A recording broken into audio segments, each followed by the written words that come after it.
Hello, Sober Curious Life community. Hi, friends. All right, first, well, people are hopefully going to pop on. If not, that's fine. Totally great. If you're on the replay, say replay below, okay? I want to hear from you. Check out this sweatshirt. I have only worn this sweatshirt, Lions, Detroit Lions, right? Y'all know I'm from Michigan, and I've been a Detroit Lions fan for, oh my goodness, my entire life. But I've had a really interesting relationship with it. Really interesting. And that is, they have not won for years. Hey, Darcy, so glad you popped on. Hi, friend. Say hi in the comments below. I'd love that. They haven't won my entire life. They have not won, the Detroit Lions, right? And so they've been having a couple good seasons, and I've hesitated to buy gear from them. I've hesitated to buy a sweatshirt, but I saw this one online through Fanatics. So it's the official NFL website through Fanatics. I saw it over the holidays. My husband got it for me. It was on back order. He got it for me for Christmas because he's like, okay, I'm going to get her some Lions gear. I think the Lions are going to be pretty good, right? They've been pretty good. And I've hesitated to buy gear because I'm like, oh, they're usually not good for like my entire life. I'm in my 40s and they've never really won. So I hesitate to buy this. Well, I get this, end of January, and then they play in the playoffs and they lose. I get this awesome sweatshirt, and then they lose. So I've worn it one time. So I was like, okay, it's cold and rainy today. I'm gonna wear this sweatshirt. But I think it's funny. The minute that I choose to support the Detroit Lions as a fan and I get, some gear, they lose. Isn't that just how history is? So if you guys are into football, you can probably get a little giggle out of that. So anyways, it's a rainy day here in Michigan, and so I want to be cozy. I hope that you're cozy wherever you are. Darcy, so good to see you. I'm going to talk about something today that I think is so interesting and I experienced in my own life. Last week, we talked about alignment, and I hope that was encouraging to you. You are going to see these videos pop up. I'm going to, what's happening in Facebook land is after 30 days, they're deleting my content, my videos here. They delete the live ones and I won't get them back. So I save them to YouTube and on my computer, and then I upload them when I get a chance. So this will be here for 30 days. But in between those 30 days, I'm gonna save these and put them in guide 4 so you guys always have this content. One of my values is to be able to provide free content to you guys, and this is it. So I'm gonna save it, and you're gonna see, you might see today I posted a bunch of videos because I had time, so I quick did it a minute for you guys so that those videos stay there forever and ever, okay? So you will see this pop up again, but welcome. If you're live, say live in the comments below. If you're on the replay, say replay below. Today, all right, this has to do with alignment, you guys. This has to do with alignment, the video from last week. Let's talk about vacations. What if your next trip wasn't about finding the best happy hour, but it was about feeling your best? Okay, when we think about vacation, right? And I have just done 2 weeks of content for you guys on alcohol-free vacations, how to lean into it, what it looks like. I wanted you guys to have tips, strategies, ideas. And now I want to talk about vacation and what I believe everyone believes about vacation. So when I think about vacation, tell me in the comments below, what do you think about vacation when you hear that word? Here's what I think about. I think vacations are relaxing, right? When I'm on vacation, I want to relax. I want to have fun. I want to get a ton of sleep. I just want to go to bed and sleep. And when I wake up, I feel restored. I feel refreshed. Vacation is about doing things I wouldn't normally do, like having coffee every single morning. Actually, don't do that, guys. Having coffee every morning, having decaf coffee in the afternoon, iced coffee, spending it with my kids, doing activities outside, going hiking. When I think about vacation, it's new experiences, right? What do you think about with vacation? It's new experiences. Here's the thing. I want you guys to pause. Here's all these ideas, right? Now I want us to pause. It's something that I believe in and that I teach my coaching clients, my one-on-one coaching clients that we do in our program together. I teach them to pause. I want you to pause when you think about how you define vacation. I want you to pause a minute and think. Ask yourself if alcohol is actually adding to your definition of vacation. Is alcohol actually adding to your relaxation? Is it adding to your sleep? Like, are you getting more sleep because you drink alcohol? Are you feeling more refreshed because you drink alcohol on your vacation? Are you feeling present in the moment when you're drinking alcohol on vacation? Are you enjoying that new experience when you drink alcohol on vacation? Like, I just want you to pause and think about that. Does it align? Does it align with your definition of what vacation is? Okay.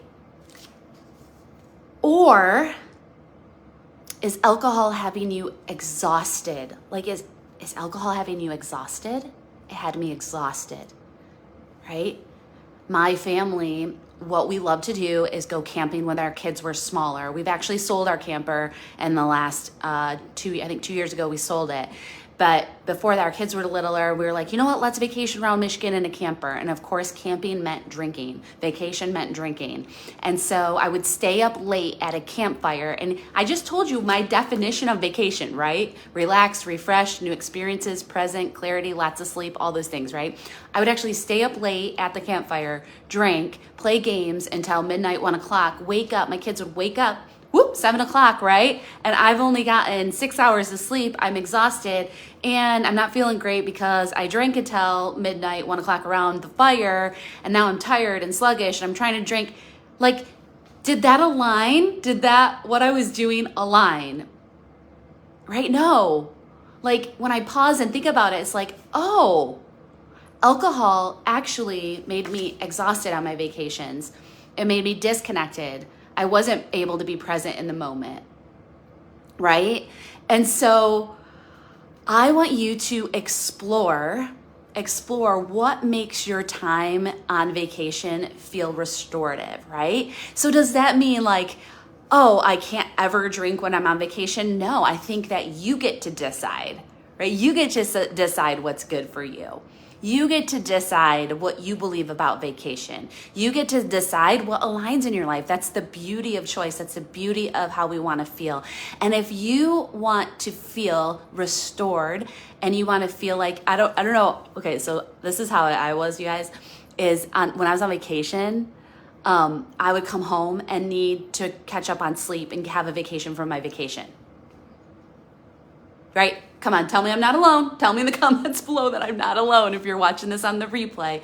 Say you had that too, because I think a lot of us, we go on vacation, we're drinking more, we're thinking in our heads, we're like, this is what we do because we go on vacation, but not realizing actually that's not aligning with how I actually want to feel, which is when I get done with vacation, I want to feel restored. I want to feel like I had this great experience. I want to feel connected with my family and my partner. I want to not feel exhausted, but I want to feel like I have energy. I'm ready to come back to work. It's like, oh yeah, vacation gave me more energy so that I can continue the work that I get to do and go back to work, right?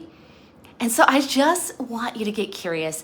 I want you to pause, I know spring break, West Michigan, we have spring break this week. My kids do, starting tomorrow, half day, starting Friday for 10 days.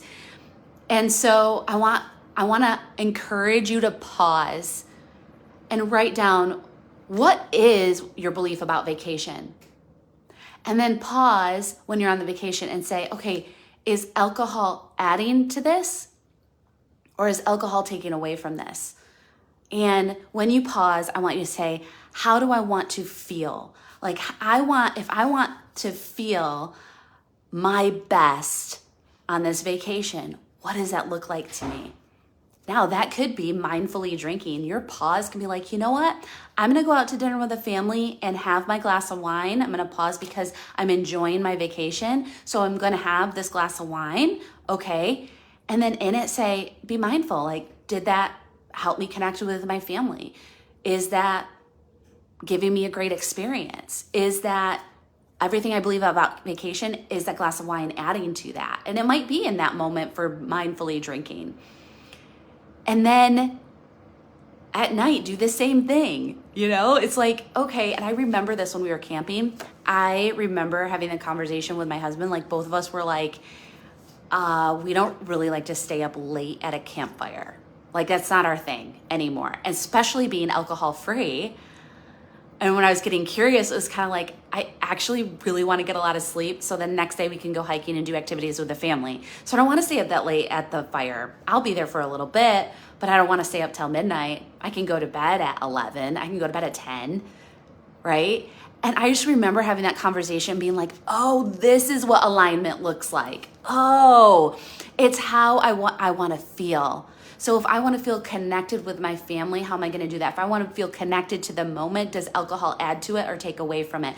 I want to feel energy. Does alcohol add to it or take away from it, right? It's just a different way of looking at things. So on this spring break or next vacation you have, I want to encourage you to write out what vacation means to you. What does vacation mean to you? And then where does alcohol fit in that? And if it doesn't, is alcohol going to add to it or not? And if you don't know, get curious. Pause, mindfully drink, get curious, see how it feels in your body, right? See how it feels in your soul and your heart. And does it connect with what you believe vacation is? Right? And at first, y'all, it's going to feel weird because when you start to align your life, it gets a little scary and you may feel a little afraid because you're like, ooh, I'm going to do something new. I don't know what it's like to have vacation and drink less. I don't know what it's like to be alcohol free a night on vacation. And what I want to say is let's reframe that. Let's reframe that. Let's reframe it to I'm learning what it's like to drink less on vacation and seeing if that aligns with how I want to feel, which is my best. And let's just reframe that fear into I'm learning. And you know what? On the other side of learning and the other side of fear, I like to say learning is growth. You're going to grow. You're going to grow. You just are. That's the good news. So I hope that this has encouraged you to take that next step, go the next extra mile, like do the pause, think about what does vacation mean to me? Write it down. Get curious on your vacation. Pause before you take that drink on vacation. Will it align with your belief of what vacation is? And then how can you feel your best on vacation? I always want to feel connected to my family and connected to my partner. How am I going to achieve that? If I want to feel that way, how am I going to achieve that? For me, it's being alcohol free because that aligns with my life. I want to have energy. Okay, for me, that means, you know what? I'm going to go to bed at 10. I'm not going to stay up drinking at the campfire. I'm going to go to bed at 10. I'm going to enjoy the campfire in a new way, right? And connecting with family. And then I'm going to go to bed so I can enjoy the next day connected with my partner and my family, right? And enjoying those new experiences. So have fun getting curious with that. Stay curious, friend. And also coming soon, I will be having a workshop on breaking habits that no longer serve you. I'm so excited. I've been creating it for over a year and it's coming in April. It's going to be learning how to break behavior patterns that no longer serve you. And y'all know it's going to be an emotion-based approach, which I'm really excited about. And I have a 3-step solution to that. So that webinar is coming up. If you are interested and you want to get on the wait list before I have the sign up, because it is limited seating, it's going to be over Zoom and it's sort of a beta group. It's my first time doing this and you want in, you're going to get a workbook. It's going to be a webinar. You're going to get a workbook and time with me for an hour. If you're interested in that, say webinar below and I will message you, okay? And that'll just be another layer to this journey. I'm super excited about that. Share, if this was valuable to you, say value in the comments below if you found this whole conversation valuable, and share it with your friends. I'd love to see them here if they too are on a sober, curious journey. If nobody has told you lately, I want you to know that I love you, I'm proud of you, and the fact that you're here in this group getting curious is a big deal. You are worth it. Keep investing into yourself because in the end, it's really you investing into becoming the best version of who God created you to be. Okay? All right. So glad you're here. Bye, friend.